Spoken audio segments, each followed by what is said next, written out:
Hello and welcome to another edition of Another Book Review. This week I'll be reviewing John Updike's novel The Witches of Eastwick. I'll talk a little bit about my history with the author, give a brief spoiler-free overview of the plot, talk about what I liked about the book, what I didn't like about the book, and I'll finish off with who I'd recommend the book to and what I will be reading for next time. John Updike is an author best known for his Rabbit series, starting with, I believe it's Rabbit Run, that I actually ended up reading for a banned books class in college. I think there's 5 or 6 novels in that series. He is one of a few authors who've won multiple Pulitzer Prizes, so he's a very well-known author. He unfortunately passed away a couple years ago. This book, The Witches of Eastwick, is a standalone novel. It does have a sequel, which I have not yet read, that was published, I think, about 15 years after this was written.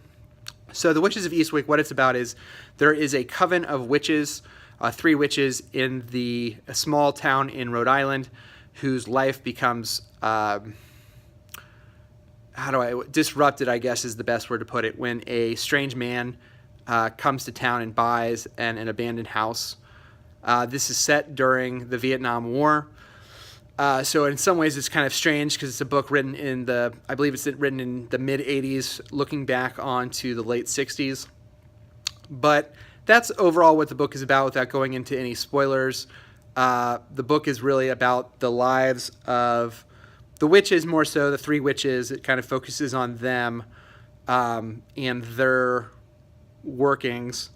There's rules to being a witch that are briefly mentioned a couple of times. It doesn't really explain them in great detail, but in order to be a witch, you must be a widow or you must have left your husband. And so kind of the things that I liked about it, Updike, if you've ever read any of his stuff, he has an obsession, when reading Rabbit Run and this as well, there's kind of an obsession with the sexual lives of people living in small towns. I think he has a feeling of taking away the facade of what we'd call maybe a middle-class lifestyle or the American dream or something like that of a family with mom, dad, 2 kids. I think he's interested in playing around with that idea and showing how that's not always the way things are really, even though they may appear to be that way. He is extremely good at writing analogies. In this book alone, there were countless number of analogies where I hadn't read anything like that before. I think he's really strong there. I think there is a consistent tone to this. It's a fairly dark novel in a lot of ways. Morally, it's not necessarily the most optimistic book. I appreciate that kind of consistency in the tone. I thought that he does a really good job of diving into the characters, and even though they are all kind of flawed in certain ways, they also came off as very believable. So I liked all those things.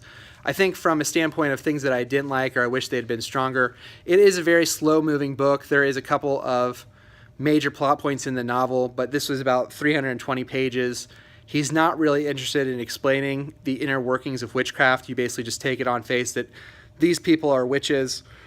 We don't really know where it comes from necessarily. We don't really know how they were trained in witchcraft. We don't really know all that stuff. There are characters who, come kind of from nowhere, and there's kind of obvious questions about their background that doesn't really get answered, and kind of leading to the end of the novel. In my opinion, it has kind of an unsatisfactory ending that doesn't quite hold up to the rest of the novel. I think it does a really good job of exploring characters who, not necessarily in fiction, especially this time, you wouldn't necessarily get a full-length deep dive. Of the 3 witches, all of them have children, so kind of along with them kind of being together as witches and being kind of this small group in the town and kind of causing, having witchcraft and causing mischief, for lack of a better term. You see kind of their relationship with their children and how that is viewed. You see the relationship of the townspeople towards them and how that impacts their sense of self and how that impacts really the town as a whole in a couple places, which I thought was interesting.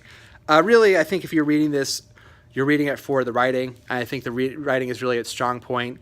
The plot, not so much. The character development, a little bit more so, but not necessarily so much. I think the fact that it's focused on women who are in their late 30s at this time would have been considered almost past the point of eligibility for most single people, I guess is a way to put it, especially at this time during the late 60s. All the women, I think the main character is almost in her late 30s, maybe 38, 39. She has 4 children. So there's a question of her starting over and if that's going to happen or if it's not going to happen as far as finding another husband. So I thought all those things were interesting. You're really reading it for the writing, and I think the writing itself, the sentences are really strong. I wish there had been a stronger plot, and I think I would have liked, if this novel was written today, I think there would have been more emphasis on the background of the story, like where the witchcraft comes from and why it's strong and why it's weak and when it's strong and when it's weak, things of that nature. He kind of hand waves, no pun intended, those things away, and that frustrated me a little bit. But if you like his writing, I would think that you would enjoy this as well.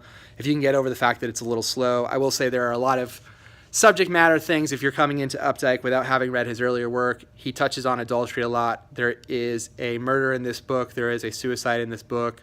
There is borderline child neglect in this book. So if those things make you uncomfortable or you don't want to read them, I would say you may want to skip this. But that is my review of John Updike's The Witches of Eastwick. And next time I'm going to be reading the classic Nathaniel West novel, The Day of the Locust. Until next time, please feel free to like the video, subscribe to the channel, and leave a comment in the comment section below. Until next time, bye.